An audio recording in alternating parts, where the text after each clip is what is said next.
Here we go again. Got a nice meal here, guys. Just got back from the gym.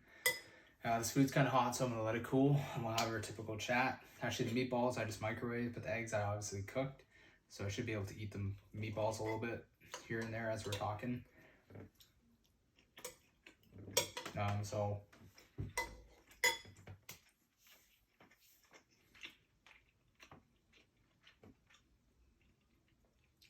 big back day today. Hit a lot of PRs on so many different exercises today. I don't know what was in the water that I was drinking, but boy, was today good. Today was an amazing day, actually. I started off with the typical pull-ups that I do. The pull-ups felt about the same strength-wise. I got around the same reps that I typically get. On the second set, I think I got a little bit more reps than I would typically get. But I feel like the control that I had was a little bit better. So I take that as a PR in a sense, but nothing too significant with the pull-ups. And then I did something a little bit different than I typically do for my upper back. So my upper back, I typically do like a chest supported row. For upper back, I mean, I pull closer to my chest, because wherever you pull, like according to where your body is, like where you're pulling on your body, whether it's lower or higher up, that's the area of your back that you're working, give or take. Like at least for rows for the most part.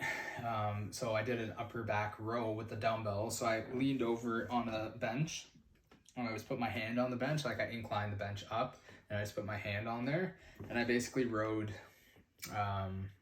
overhand grip, so pronated, and I just pulled it up kind of like towards here. Felt definitely on the stretch. I could feel it in my upper back, so I knew I was hitting upper back. But I typically do the chest supported, so that was different.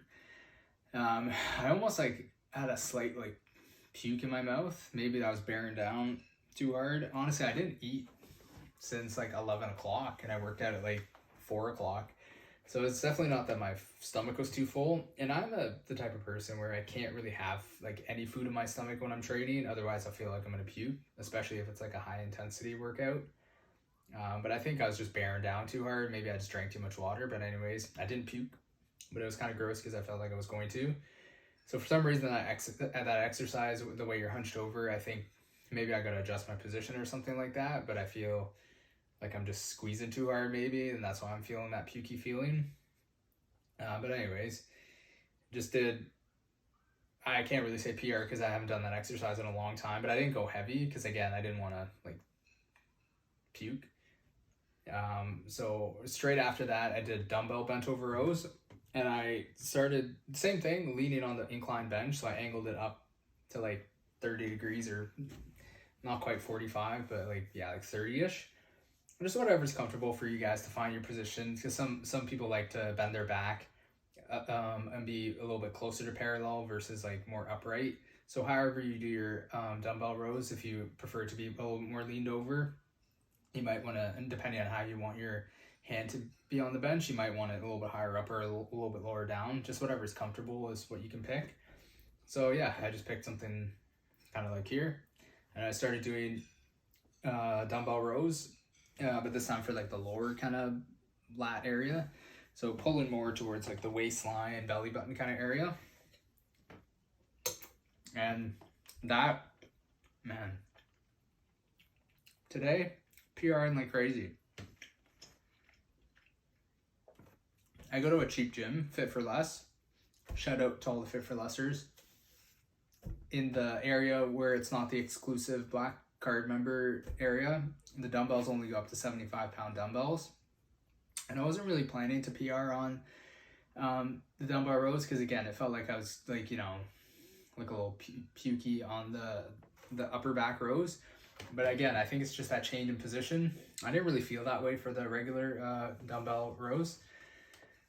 So I just, the weights were feeling light, man. So I was just like, you know what, let's just PR. So I went into the exclusive membership zone, the Black Card membership zone. For those of you who know, it's basically just an area where the weights go a little bit higher and they have the same equipment, but just more of it. So if it gets busy, you can access the equipment that other regular gym members can't access. So anyways, I went in there where the dumbbells go up to 100 pounds, and I actually hit the 90s, which I haven't done that kind of weight in a long time. And the last time that I did dumbbell rows, I definitely could not go that heavy. And we're talking like a few exercises in too, right? I definitely know that if I did like a seated row for upper back, I wouldn't have been able to go that heavy because I didn't fully exhaust myself with the dumbbell upper back row. But anyways, I PR'd like crazy on that, 90 pounds. I honestly could have even hit the hundreds, I think, for like a set of 8. Yeah, 6 to 8 with the hundreds. But I got 8 with the 90s, felt pretty good. And then I was just PRing on a bunch of the other exercises, so that felt great. And honestly, when you have these kind of days, you take advantage and just use it as like a strength day to really PR on your weights. Again, you're still keeping the form controlled, still shooting for your rep range that you want, but just take the days that for some reason you just feel like an animal and just PR on your weights, because that way, even on a weaker day, your now baseline strength will probably go up. So that, you know, if you're watching like a linear progression, it's never perfectly straight. It's kind of like ups and downs, but the trend is always up. So if you make this big up, the next time it might drop down a little bit, but it won't drop down as low as the lowest point. And now your baseline will be a little bit higher. So now your general strength is a little bit more.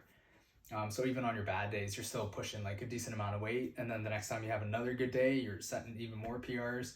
And on days that you just feel kind of average, your weight will have increased since the last kind of like average day, if that makes sense.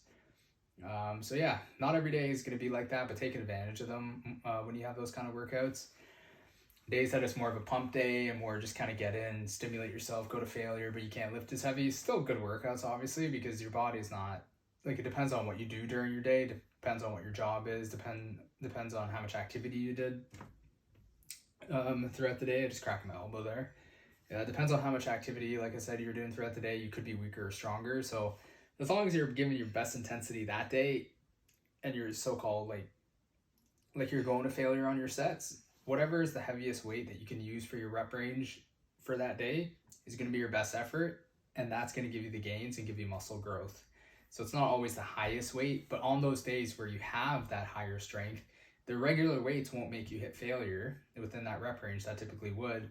So now you can either up the reps, up the control, so go a little bit slower on the negative, or increase the weight. So it was one of those kinds of days. So yeah, that felt great. This is the first week back on the 4-day split. So I do push, pull, off. On the off day, I do cardio and abs. And then I come back and I do arms. I think last time I said legs, but I do arms actually first for my day 4, I guess, but day 3 of lifting weights, day 4 in the gym. And then on the last day, on the Friday, I do legs, and then I take 2 off. And then on those off days, I do cardio as well. And if my abs are fresh enough, I might do like a little bit of abs, but not as much abs as I would do on my full ab day. Just kind of like a light stimulation, just not going so much to failure, not as much volume, just to kind of like pump them up a little bit and just do a little bit of exercises for them and just stimulate them a little bit. Because your abs are a muscle, they do need to be trained, but they also do need to recover. So those guys saying that they train abs every day, I'm not too sure if that's the smartest thing, but it really depends how much volume you're doing per session. Because obviously if you weren't doing a ton of volume per session and you were recovering in between every workout, then who am I to say that you shouldn't be doing that? And if it works for you and you're making results better than lower volume, then who am I to say that it doesn't work? So anyways, I'm going to chow down, guys, on this meal, and it's good to see you guys again for another video. Hope to see you guys for many more. I'm just going to stay consistent and stay on the grind. And I hope to see you guys in the next video. Peace.